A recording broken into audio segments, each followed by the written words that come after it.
Give me my theme music.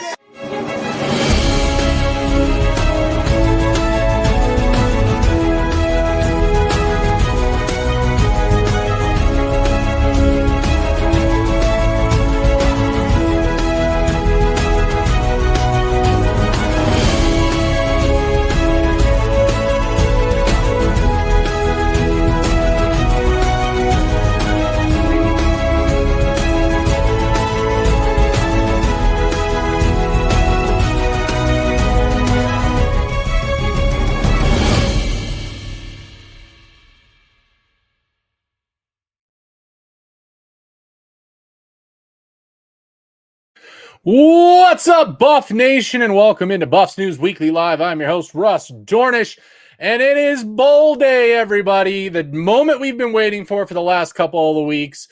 Our Colorado Buffaloes will be taking on the BYU Cougars in the Alamo Bowl down in San Antonio. It will be the final game of this 2024 season, the final game for Shador, for so many different people on this team. And so just thought I'd go live. Let's have a chat. Let's hang out for an hour as we wait for the game and the kickoff to start here in just a couple of hours. I've got football on, multiple games going on in the background. We've got college football. We've got NFL. Real quick, for any of you out there that are from the Colorado area and you plan to watch the Buffs game, the Broncos are currently playing on ABC, so you may need the ESPN app in order to watch the Buffs game when it starts live. Just thought I would throw that out there for any Buffs fans who are just joining us or joining this video later on, to just give you a reminder and a quick just little piece about it that you will need to be watching on the ESPN app most likely to watch the beginning of the game, since we do have the Broncos game, and they're not even at halftime yet locally. So again, just something to think about as we go forward and get ready for this game. But I want to come on here. I want to talk with you guys, the fans. I want to find out how you're feeling about the game, what you're looking forward to. Who do you guys think are going to be our breakout stars? And of course, I want to hear from you guys what you think the final score of the game will be. Just a quick look around college football, of course. Miami and Iowa State are currently playing gridlocked at 28 points in the second quarter, so a lot of points being scored. Cam Ward looking pretty good and looking like he is going to, possibly have a very, very good game, because the stats are already outstanding and they're not even a halftime yet. But a little surprising that Iowa State is hanging in there. But then again, the Big 12 is showing out right now, guys. And I think all of those people that talked about the fact that, the SEC is the best conference in the world. What happened to Tennessee, everybody? What happened to Tennessee in that first round of the playoffs? I have not heard those same people who were giving grief to the fact that the other conferences were losing so poorly in the playoffs, with the fact that Tennessee lost so very poorly. Quick update on Tennessee, by the way, and I know that I've gotten some questions about this on Twitter, on my previous videos, because again, we did see that Boo Carter did put out some information that it looked like he was thinking about entering the transfer portal, but we all know what the purpose of that was, right? Get more money. And boy, did Tennessee bend the knee. Now, you don't see any players coming out publicly and threatening to leave Colorado. No. Do you know why you don't see that happening on the Colorado side? Because either one, we take care of business, or two, you can go at that point. Okay? Because it's not about the money here. And we will look to play you or do what we need to do. For instance, had Boo Carter decided to come here instead of Tennessee, he would be playing both ways, which is apparently the reason he was thinking about leaving, because he didn't like the way Tennessee was using him. And then all of a sudden, the very next day, he announces he has a new agreement with the Tennessee NIL. This is the world of college football that we live in, guys. You've got players left and right threatening to leave and getting a pay raise out of it. Thus why I believe, And again, I'm going to talk about this. If you didn't see this over on YouTube, I did talk about the fact that Coach Prime did answer a question at the press conference that I did want to go over. It's in my community posts if you have not seen it. But this is what Coach Prime had to say in his presser yesterday. I think financial literacy classes should be mandatory so these kids understand how to manage their money when they get their money. I think it should be a pay scale. It should be structured. It can't just be Tom, Dick, Harry, get this because he had a great year somewhere else. That throws off the chemistry and the structure of the whole team. It's like one of you guys out there and some guy outside coming in here and they make more money than you.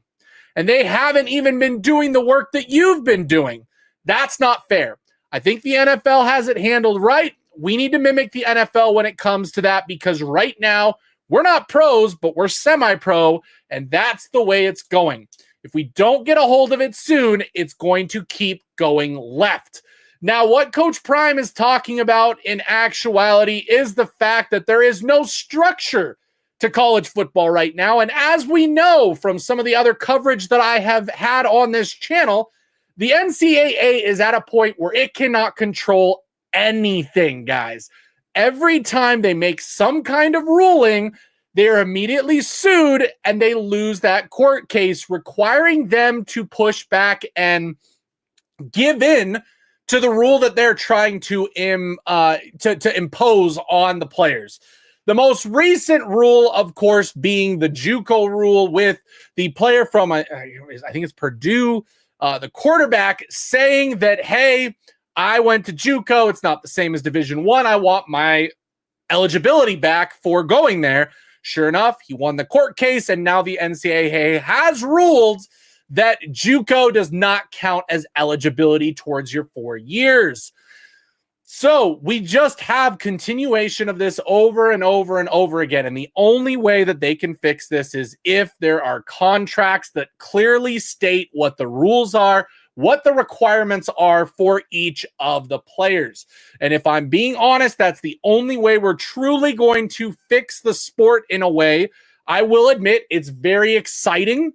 It is a very interesting thing to follow, but I do feel like as we start to gain more followers and fans of the college football game, you will end up losing a lot more if players are mercenaries and they're just coming in and out of teams every single year.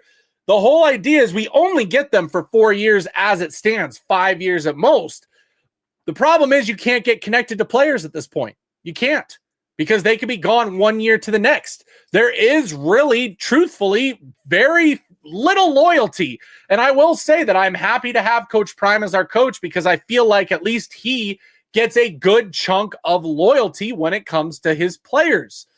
You know, yes, players are leaving, but I feel like there's a reason that they're leaving. And it's not just because they're, don't feel loyal. It's because, they feel like they're not in a position to play the amount that they want to play, and they just see the writing on the wall and want to go somewhere where they maybe have an easier chance at starting.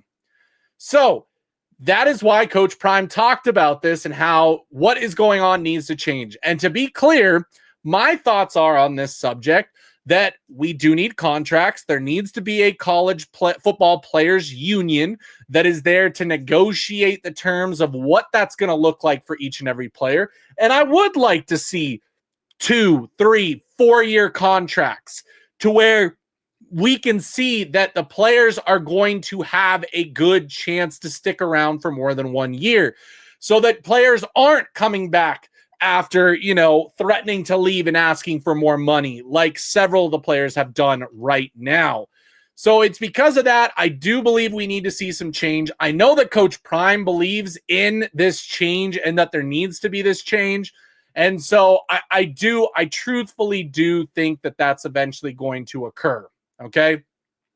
I really do.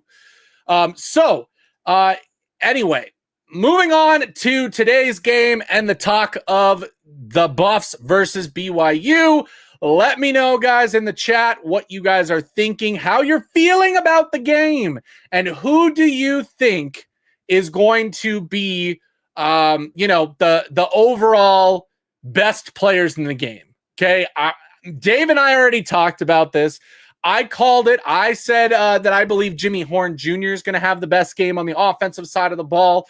And on the defensive side of the ball, who did I say? I think I said BJ Green. I think that was where I was at. One of those two. I know that I picked Jimmy Horn Jr. for an obvious reason.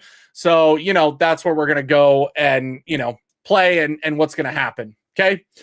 So, appreciate you guys in the chat. What's up, buddy? What's up, Shirley? Little bucket right side of the O-line doesn't have enough depth. We need that next year. Yeah, we're not done, guys. We're not done. We're just moving on for the, we're just waiting for the bowl game. And then after that, okay. So yeah, let me know what you guys are thinking in regards to the game. Arden Walker, Lil Bucket. I like that pick. I believe he can as well. I think that's going to be a big time factor. Let me know who else you think is going to have a good game. I, of course, do believe that Travis and Shador are going to have big games. I know with it being their last game with their dad, last game, together, playing on the same team, playing on the same field. I just believe that this team is going to have one of their better games of the year simply for that fact, because they are going to lay it all on the line with it being the final one.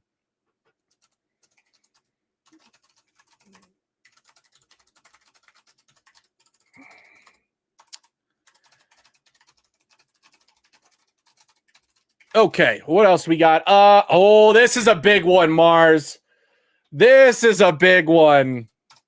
I truly do hope we see Cam Michael in today's game. I would love to see some of the guys we haven't seen play this year. Cam Michael's probably the most important one that, that I believe is going to really come up. Then who says Shiloh doesn't have his best game as a ball and balls out? I never said he wouldn't. Let's see. Could he? Absolutely. Could he have a fantastic game? 100%. What's up, King John? Appreciate you dropping by and hanging out with us. Let's go. But, that's where we're at.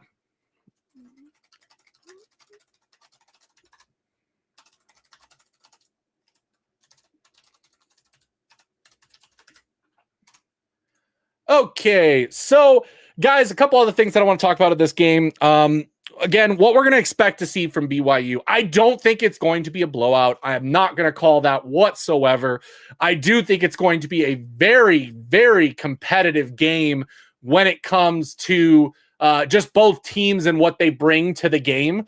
Obviously, every time the Buffs go out, when it comes to just straight playmakers, they're always going to have the advantage because we have the Heisman Trophy winner Travis Hunter on the team. So right there, you're going to have that advantage. As far as where else, obviously the big disadvantage, I believe, is going to be in that linebacker core. Losing Nakai Hill-Green to the transfer portal is just not going to help anybody when it comes to this game. So obviously with that happening, it's going to be much tougher when it comes to that. I do believe Levanta Bentley, I believe he's going to have a good game. And again, his last game as a Colorado Buffalo. So right there, I would say I would give BYU the nod just because of what we might or might not see when it comes to the linebackers. So that is something to look at and think about when it comes to where the advantages and disadvantages lie. Now, of course, wide receivers, quarterback, you're going to give the tip of the cap to Colorado. Surprisingly, if you really look into it, BYU has some pretty darn good stats. They're in the top half of the country in most statistical categories. They do a good job on offense. They do a good job on defense. Now, they kind of sputtered towards the end of the year, of course. They started so hot, looked like they were going to run away with the conference. And instead, what happened is they kind of struggled down the stretch. Whereas Colorado had their moments down the stretch, looked better and better as the season went on, of course. Started the season off a little bit slow, having a couple of bad plays, but, that's where they're at. King John, I don't think BYU's DBs can hang with our receivers. I don't think anybody's can. I mean, the depth in our wide receiver room is just absolutely insane. Nobody realizes how good it actually is. You think of Travis Hunter and you're like, well, we just have to slow him down. No, that's not the case. So I do believe that's where we get the advantage. Who is the star BYU player who's missing the first half of the game? That is their backup wide receiver. So their number 2 wide receiver, not their number 1. He will miss the first half of the game. He is pretty close in stats to the number 1 receiver. So really you could call it a 1A, 1B type scenario. But when it comes to that is going to be Lassiter. Lassiter will be missing. Darius Lassiter will be missing the first half of the game due to an unsportsmanlike penalty in the last game. If you look at the stats, number 1 receiver Roberts has 51 catches for 843 yards and 4 touchdowns. Lassiter has 43 catches for 679 and 4 touchdowns as well. So as you can see, there's not that big of a difference between the 2 players. So the fact that they're missing it is a big, big part to that. Did Juju Lewis practice? If so, what did the intel say? So he's been going through workouts.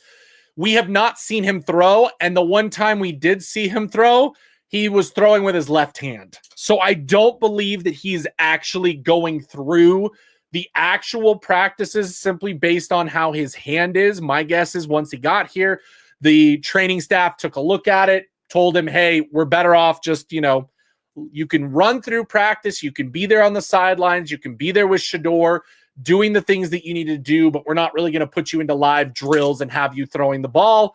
And so it looks like that's what the case was based on what we've seen. There is nothing else more to go off of. They've been pretty tight-lipped, and they haven't really shown him a ton when it comes to the behind-the-scenes footage and videos. So again, my guess is that they're just slowly working him in, letting him just take part in everything and what's going on. Yes, Salter did practice this week with the team. He did join them. I believe it was on Wednesday that he joined them, based on his social media accounts and what we've seen. But he was in uniform the last 2 days for Colorado at practice. So my guess is, yes, he was a part of the practices and actually going through some different things that we had up. We lock up supposedly the best wide receiver in the nation, and Colton Hood caught a pick on T-Mac. I'm not worried about no backup wide receiver or their starting receivers. I completely agree.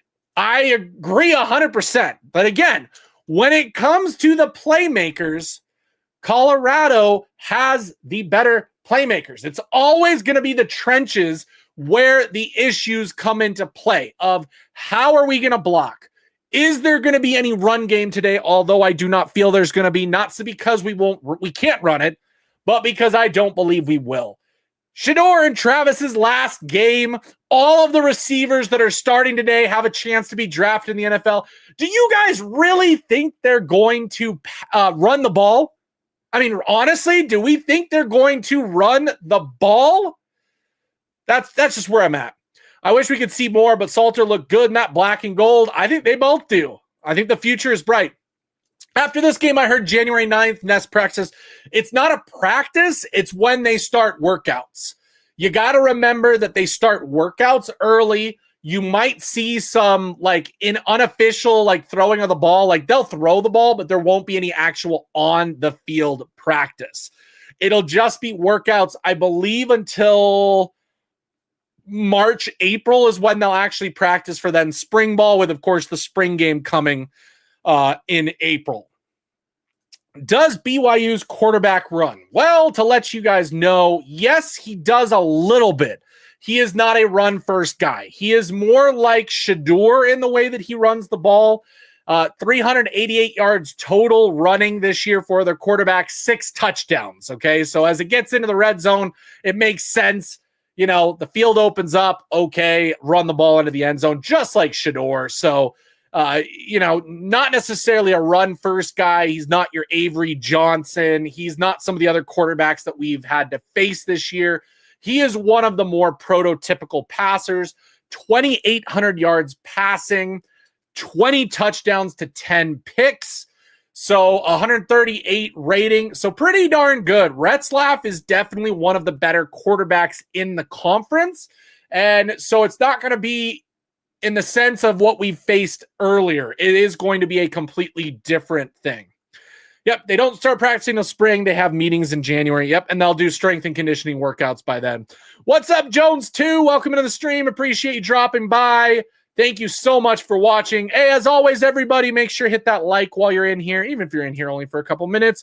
Hit the like on your way out. It helps out the stream. It helps out the on-demand viewing afterwards. And, of course, it gets more CU fans connected to the channel. Just an FYI and an update, by the way, to my goal of by January 1st, hitting 1,000 or 4,000 subscribers. We're so close, guys. We got a lot of subscribers here in the last week. We are now sitting at 3,833, roughly about 170 subs to go. So make sure you guys are sharing the channel on your social media accounts, retweeting it on Twitter, telling people to come and check us out, and to hit that subscribe button while you're here. If you want to chat, feel free to hit that subscribe button as well to say hello in the chat. I will appreciate you. Thank you, buddy. I do appreciate you helping out the numbers. But again, we're trying to get to that 4,000 mark by January 1st. We're getting so close, guys. So close. Is spring practice in March? Yeah, I believe it's towards the end of March, maybe April. I know it's between those 2 months that they're going to actually start practicing on the field. BYU uses a tight end a lot. We know their plays. Tight end, we'll have to see. Again, that's where we could get hurt. Not having the linebackers, losing to Kai Hill Green, that is where my worry might look to, okay? Between the trenches and between the tight end matchups, whether or not we put a Carter Stoutmeyer on him, whether or not Cam Silman-Craig, or we go with a cornerback instead.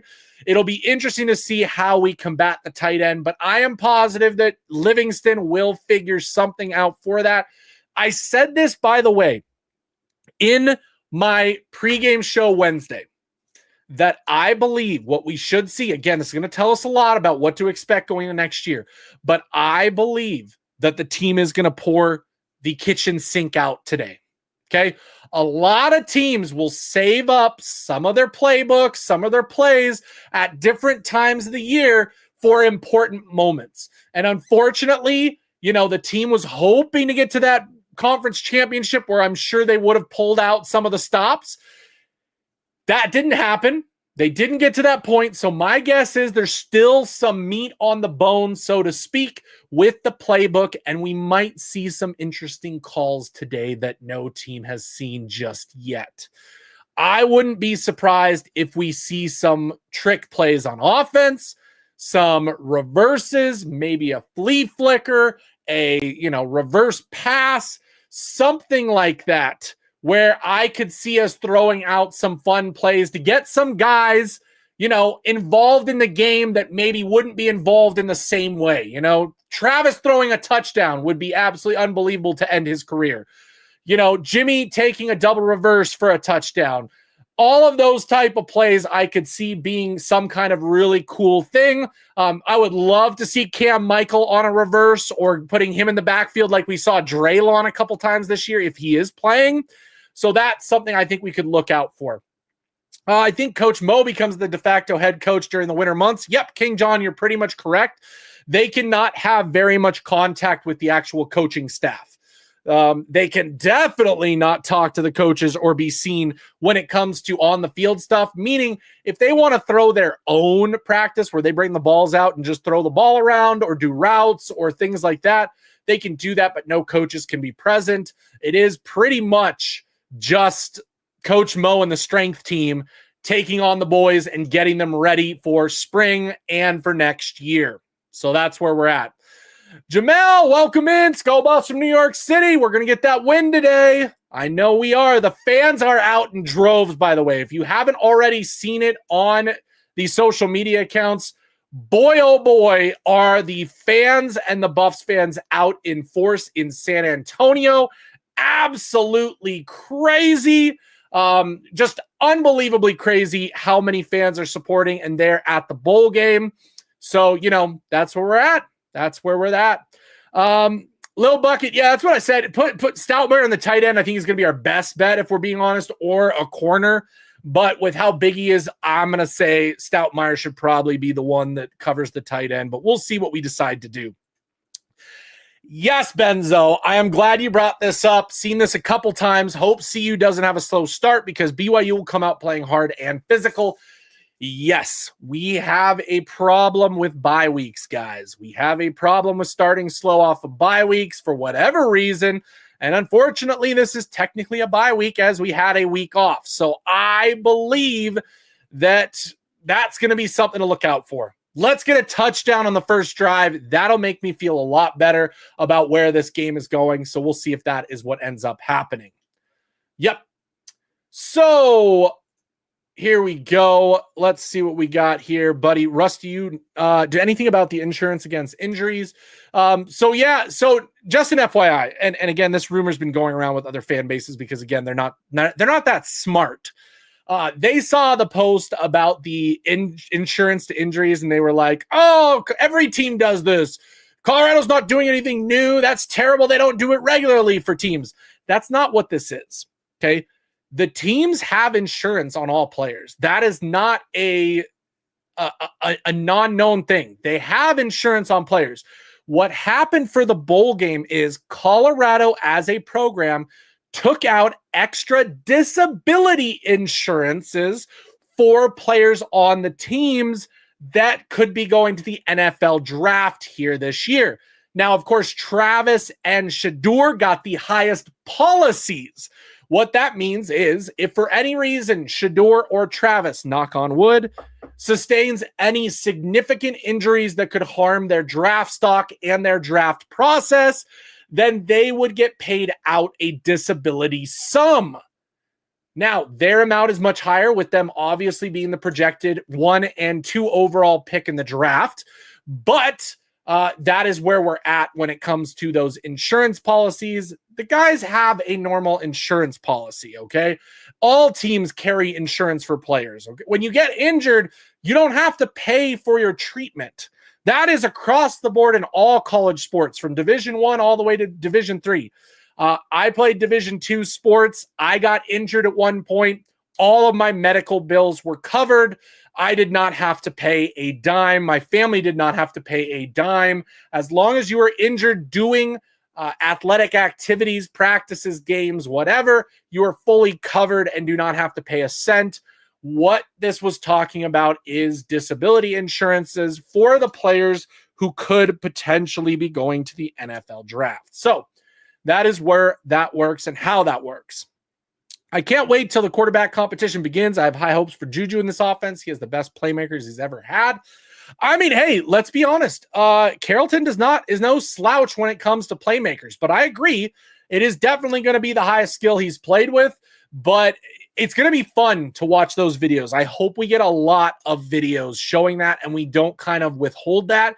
It seems like they've kind of been holding back with filming Julian Lewis at the moment. Whether that's because of the documentary crew, I don't know if they're there. I don't know if they're following Julian Lewis still. I don't know if they're going to do a follow-up with him. I have no idea what that looks like.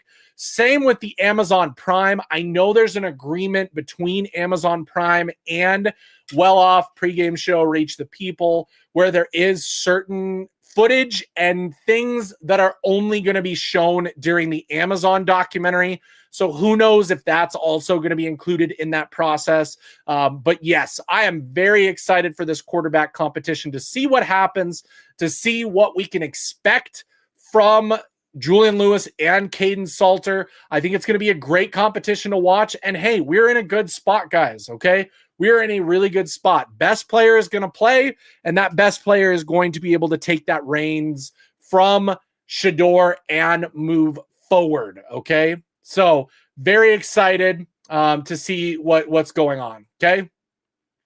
Okay, Guys, just a couple more things to look out for and to look at here as we go into the last half hour of the show. Again, make sure to hit that like while we're here. Couple of just portal updates that I wanted to throw out there while we're here, because who doesn't want portal updates? Everybody wants the portal updates and to talk about it and what's going on right now and what to look out for. Of course, like we talked about yesterday, if you didn't watch my live video yesterday, I talked about the brand new running back, Mekhi Hughes. Yes, it's Mekhi. Somebody helped me out with that. But Mekhi Hughes from Tulane entered the portal. By the way, Mekhi is now officially ranked. He is a 4-star transfer, rated the number 3 overall transfer portal player. Okay? Overall transfer portal player, ahead of Zachariah Branch, ahead of Kevin Concepcion, ahead of Micah Hudson, Deuce Robinson, Dylan Thieneman, Williams Nwaneri, Dane Key. Okay, so big ups to the fact that maybe, just maybe, Colorado may be interested in Mekhi Hughes, and if he could come to Colorado or not. TK, I get it. You've been saying all over social media he's not coming. He's going to Oregon. I said the same thing, okay? But he didn't enter with a non-contact, and you've got multiple national companies talking about the fact that Colorado is interested in bringing him in. And so I'll wait and see. If he signs with Oregon, he signs with Oregon. No big deal. But, that's where I stand on this. I do believe that he's still somebody to look out for. And if he is, I do think he would be a big get for Colorado and probably the biggest get of this portal season. Overall, rated as the number 1 running back so far. It looks like there's 4, 5, 6, 7, 8 4-star running backs with him, by far the highest. The closest is Justin Haynes, who committed to Michigan. Ahmad Hardy, who committed to Missouri, also behind him, but he is a 96 grade on 3. As far as where he's at elsewhere, I'm going to pull that up and let you guys know what that looks like in regards to Mekhi Hughes. Hey, we got nothing else to talk about or go over, so why not look up what's going on with him and just see, just see what's going to happen. I wonder what Caden will look like in a higher step of competition. His Liberty offense was rushing over 150 yards game constantly. It might be more balanced, but more pass heavy while still running. I do think we will be more balanced next year, guys. I do. I truly, truly do believe that we will be more, balanced when it comes to what's going on next year. Okay. I really, really do. Okay, so as it stands, why is it not letting me transfer portal? Top football transfers. Not always easiest, okay? Mekhi, is he not even loaded yet? Okay, he's not even listed yet on 24/7. Very interesting that he is not listed just yet. On 24/7. Nope, he is not listed at all. So he has not been updated on 24/7. Just on 3 has him as the number 1. If Mekhi Hughes comes to CU, they have to add more top O-line. They will be. Oregon makes sense for him because they picked up top O-line in the portal. Benzo, that has nothing to do with it. Oregon just always has a good trench because they have the players. They have depth. They've had them for years and years and years. Oregon makes sense because of his relationship with his brother. I mean, that's the biggest reason. That and money. I'll tell you exactly why Oregon makes sense. Money and relationships. Of course, they're going to have an offensive line. That's a given. Portal needs right now DBs and offensive linemen. Yep, that'll be the secondary portal push goal for Colorado. UTSA has a linebacker that just hit the portal, 6'5", 250, 10.5 sacks this season. I like that. Wow. Okay. That's not bad. Let me know if you have his name. I'll pull him up and just take a look at him real quick with everybody here. We can look at his scores while we hang out as well. I do have access to Pro Football Focus, and we can take a look at that if you guys want to. So does Block Bully? No. Chidozie is done after this year, guys. There is no comeback. There is no do anything else. Chidozie is done. I'm sorry to say, would love to have him back, but that's why we went out and got Jaheim Otis. Jaheim Otis is supposed to be our, replacement for Nwankwo. Okay, so that's where we're at and what's going on there. So let me know if you guys want me to look at any specific players. Happy to do it. Talk about them clean cleats Shedeur has in his locker for the last game. Giants, here we come. That's right, Shedeur Sanders, the next. I love Julian Lewis, though, getting into the jokes, showing a little bit of that personality, talking about, I just love watching the future Giants quarterback Shedeur Sanders and Travis Hunter play. Yep, sure enough, that's exactly what we get to see on a regular basis. So, needless to say, we're going to see that. Yep, Block Bully is done. Okay, let's take a look. I'm going to look at who has recently entered the portal, and we'll see if we can find that real quick. Okay, UTSA. It looks like it's Jamori Robinson. Jamori Robinson for University of Tulsa, San Antonio, or University of Texas, San Antonio. Why did I say Tulsa? He just entered the portal, as was said. And let's take a look at his grades. Jamori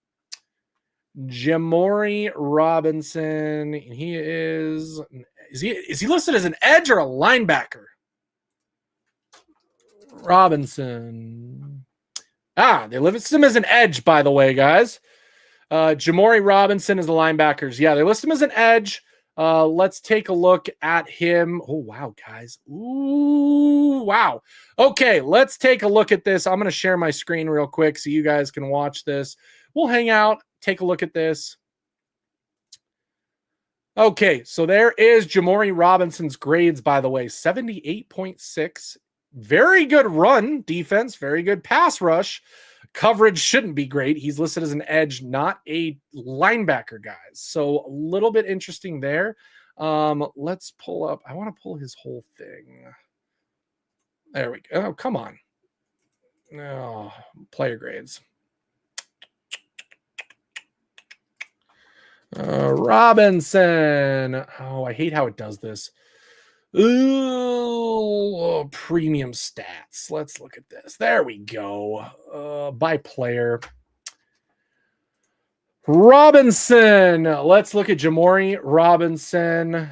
Oh, goodness. A, B, C, D, E, F, G, J, Jamori.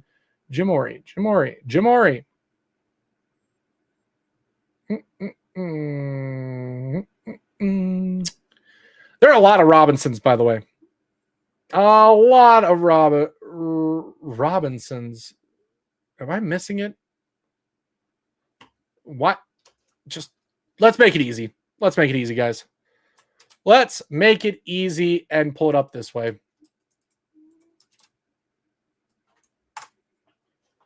There we go. Okay, here we go. Team is walking in the stadium as you speak. Just saw on TV. Yep, here we go. I'm an Eagles fan. I hope Shedeur does not go to the Giants. They have the worst offensive line in the NFL that kills more young quarterback careers than anything else. I don't know. The Browns and the Jags might have something to say about that too, Joe Kidd. Yeah, North side, I don't think so either. They're not the worst. There is worst ones, guys. What channel? I think they're showing just them entering the stadium from the national channel. I don't think you're going to see that if you have local TV. By the way, let me remind all of you guys here, the Broncos are on local ABC right now, by the way. The Broncos are on local ABC. So the CU game will not start correctly on that. You will need the ESPN app to access the Colorado game, at least to start, most likely. So be aware so you don't miss any of the game. Go get your ESPN app if you're on your phone, your TV, whatever it may be, because you're going to need it. My fault. 24/7 had him as a linebacker and EJ. Yeah, linebacker edge. It's kind of interchangeable, Jones, so I can kind of understand that. But let's take a look at what he did, okay? Here's what you want to look at. Look at his tougher competition, okay? They played Texas. Look, they do have him as a linebacker, so it looks like they have him as a linebacker, but maybe playing what, a 3-4? Maybe? I don't know. 56 grade against Texas, not the greatest. Yeah, his best game was against Tulsa. Everybody's best game was against Tulsa this year. Memphis got a 66. Army got a 63, but pretty good tackling grade, 64. 82 on the run defense, 86 on the pass. Not terrible, guys. And here's his grades for his 4 years of college. Obviously, that was probably his red shirt. 78. He has been improving. That's what you want to see. Improvement every year, okay? Meaning that he is developing, that he should get better going into next year. So 57, 71, 78 overall. Let's see, tackling, 6 assisted, 25 tackles this year. Not very many tackles though, guys. 1 forced fumble. Coverage, got 3 catches on him for a touchdown. Pressures, 9 sacks. 9 sacks, 44 total tackles. And 31 hurry ups, 4 hits on the quarterback. Not bad pressure, guys. Not bad pressures. Shedeur can afford to go to the Giants if they do not have an O-line. He got sacked enough in college. He's used to it. Lady Speaks is not wrong when she brings that up. It's not like he's not used to that, guys. He can go and still be successful. I think the Giants are a great get because they've got neighbors. They've got a young team that's up and coming. They were just missing that quarterback. They made the wrong decision going with Daniel Jones. Could you imagine the Giants had they picked Saquon over Daniel Jones right now? Could you imagine? He isn't an off-the-ball linebacker. Okay, so Joe, that's what I thought. He probably is that edge outside linebacker that rushes. Yeah, it makes sense. Block might have an extra year. I'm waiting for after the game. He doesn't have an extra year. He's done, guys. He is done. Block Bully is done. CSU Miami on local 2. Yes, correct. The Snoop calling the game. Yep. The Snoop Dogg Bowl happening, guys. Gant is starting at linebacker, Welch at running back tonight. TK, I like that. I like Welch at running back. Gant kind of makes sense. This is his last game and hasn't really played. I could see them wanting to give him a chance. But my guess is they'll rotate that a lot, guys. A lot. Gonna feel Hill Green not being in that middle. Yep, that's going to be our biggest gap and issue. I can't believe he left and left us high and dry. Couldn't have left after the bowl game either. I want Jordan Bass from Pittsburgh. Agreed. I would love to have Jordan Bass. He is somebody that I looked at when he entered. Another guy could come join, Sam Okunlola and what he was able to do. Grades out decently well, 67.4. Only his second year, so he's going to improve, guys. He's going to get better as he develops. 1 sack, 3 hits, no hurries. He is a guy that's going to improve. He really, really is. I'm just watching these bums to confirm my confirmation bias that the Mountain West is weak. Yeah, that's easy to confirm, guys. Easy to confirm. They're going to get top O-line in the offseason and the draft. Yep. Giants aren't going to be the same team next year with Shedeur, guys. They're not. Giants going to be good next year. Yeah, I mean, that conference is winnable. Eagles are kind of – they're the really good team. We won't talk about the Cowboys. So, that's where we're at with that. I'm going to be on the Giants bandwagon. I'll be rooting for him. I'm glad he'll be going to the NFC. I would not have rooted for Shedeur if he went to the Raiders. That's all I'm saying. I'm glad he's not going to the Raiders. I'm glad that they messed up and won last week. And I'm glad that I don't have to see Shedeur in the black and gold against the Broncos 2 times a year. I really, really am. Them sacks are going to be a little bit different in the NFL. Yeah, they will be. They will be. But you got to remember how many times he's getting hit. He won't get hit that many times at the next level, but he will get hit hard. Absolutely. Is Augustov playing today? I believe he is. I haven't heard who's not. The only players that I could see not, based on what we've seen from practice this week, I don't think Omarion Miller's playing. I think he was just being optimistic and thinking he would say that, but the team's holding him out because he has not practiced once. Amari McNeil has not practiced. Preston Hodge has not practiced. So if I'm a guessing and betting man, those three are not playing. We've seen them in street clothes all week. So that's my guess, is they're not going to play. Brown needs to start at linebacker tonight. We need to know if he's a key piece for next year. I'm sure he will get some play time. Okay. I'm telling you guys, there's probably going to be a heavy rotation, especially when it comes to that linebacker room for today's game, guys. That's just the way it's going to be. That's what's going to happen. Okay. Okay. What do we do at right guard? Are we talking about this year or next year, Antonio? This year or next year? Right guard or right tackle? Either way, I get what you're saying, but what are we thinking this year or next year when it comes to that? Flavio Gonzalez, offensive tackle from Oregon, at really good, little, small, but good. Is he available? Did somebody from Oregon hit the portal? You guys tell me. Let's see what the tackles are right now. Isaiah World, Hunter Zambrano. It looks like everybody's committed. Dang, Oregon has definitely cleaned up when it comes to the tackles. How many of them think they're going to actually play? I don't know. Yeah, there's nobody available. The closest one is Percy Lewis from Auburn, Retrell Perry.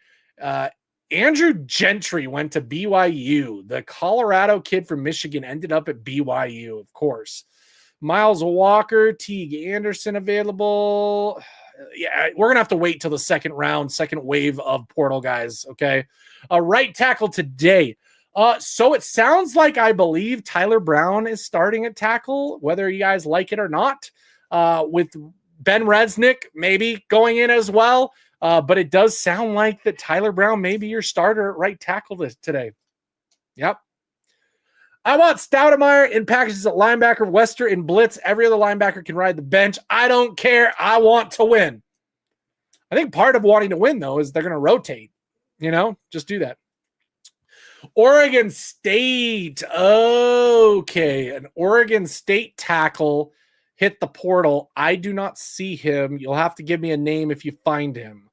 Happy to bring him up and take a look at what he could potentially bring to Colorado. But I do not see him in any of the top tackles listed right now. So either he's brand new to the portal, which he could be, or, Amari McNeil is a decent loss as well, was playing great. Yeah, Amari McNeil was figuring it out. He was figuring it out. Also, by the way, just FYI, I'm watching the Miami game. They have benched Cam Ward. He is not playing the second half, and they are in a close game. So much for the whole opting out. He didn't opt out, but he's not playing the full game. So Miami's going to have to go with their backup quarterback for the rest of the game. Is Benson still on the team? I haven't seen him on Well Off all week. I have been asked that or seen that question multiple times. I have no clue, to be honest, guys. I have not seen any posts from his family. I have not seen any posts from him. I'm not going to speculate. I'm just saying what we've seen. I don't know. I really, really don't. I like Tyler Brown in the interior. I still think he's undersized for the right tackle. I think they're all undersized for right tackle. We don't have a right tackle if we really think about it on the roster. The closest thing is a incoming freshman who can't play in Cardi Smith. That's where we're at. Frankie, offensive tackle from Miami. Okay, so we got a Miami guy. Let's take a look. Frankie Tin. Frankie, there he is. Okay, so entered the portal yesterday from Miami. 3-star transfer. He is rated as the 91st offensive tackle in the portal. To give you guys a little bit of some information on him and where he stands, especially when it comes to offensive linemen. That is not one that you can look at stats. So we will take a look at the Pro Football Focus grade for Frankie. New and they list him as a guard. Interesting. Do we not have any grades on him? Oh, has he not played at all? Has he not played at all? Huh. Interesting. Well, we'll see. We'll see if he's somebody we look at. But we've got no grades on him. He is an unknown right now. That's just insane. Is he worried about getting hurt, or do they feel they can win without him? My guess is that he didn't get some massive insurance taken out for him from the school of Miami. I'm sure he has his regular insurance, but I don't know if they took out the same amount of money that the school at CU took out for Shedeur. That's just going to be my guess. And so he can't risk it. While he didn't want the view of him sitting out the whole game, I could see what's going on right now. Unless I'm not listening to the volume, so who knows? Maybe he got hurt. I don't know, but he was in at the end of the half. So, oh, lady speaks. He's hurt and cannot walk. Uh-oh. Uh-oh. Here we go. We're going to hear it from people. This is why you don't play in bowl games. If you're a potential NFL draft, you shouldn't play in bowl games, guys. Great. We're going to have to hear that now. Flavio Gonzalez, offensive tackle from Oregon State. Let's take a look at him. Flavio Gonzalez. There he is. I will bring him up. Same thing. We got no grades, guys. We got no grades. No grades for Flavio Gonzalez. They also have him listed as a guard. Interesting. Benson been well off. I seen him in the back last game before they got in the plane. He can't walk. He's on the bike thing. Omarion Miller was in, so under why he didn't come to San Antonio. Omarion Miller didn't come to San Antonio. Is that what you're trying to say, Little Bucket? Because he did. He's been in San Antonio all week. Or are you talking about Benson didn't go to San Antonio? I'm confused. Let me know. You're going to get a couple highly ranked offensive linemen in the portal when Georgia and Texas finish their seasons. Yeah. When all of them do. Any of those teams finish their seasons, guys. Bowl games are finishing up this week. We're going to see more guys hit the portal. We really are. Michael Welsh, starting running back 1. Brandon Gant, linebacker, starting. Yep.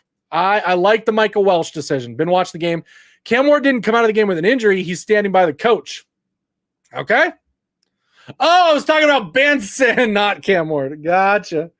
Yeah, so then never mind. Cam Ward just not playing. Just didn't want to show up. No, Benson didn't go because he's on that bike injury thing. Omarion Miller was in. Okay, he can't walk. That makes sense. Okay, guys. Well, we've got roughly an hour and a half until kickoff. Of course, you're going to have all of the other Buffs coverage all over the internet. If you're watching this later on, make sure you guys are hitting that like, subscribe. We're getting so close, by the way. If you guys want an update, of where we're at subscriber-wise, we are at 3,835. 3,835. We went up a little bit. We are on the road to 4,000 by New Year's, okay? By New Year's. Hey, just real quick, we are going to be live after the game. The moment the game ends, come on over. We'll talk about the game. We'll talk about what happened, what our plays of the game were, what our players of the game. David Talks Buffs may call in because he will actually be at the game. So he won't be able to live stream right after the game, obviously, because he'll be in the stadium. So we will be live. So make sure you come back after the game to join us and hang out. We will chat about the game and hopefully be enjoying the Buffs victory and first bowl game victory in 20 years. So hopefully that happens, guys. I appreciate hanging out with me this afternoon, just having some fun. And yeah, we'll see you after the game. But as always, and for the bowl game, Go Buffs!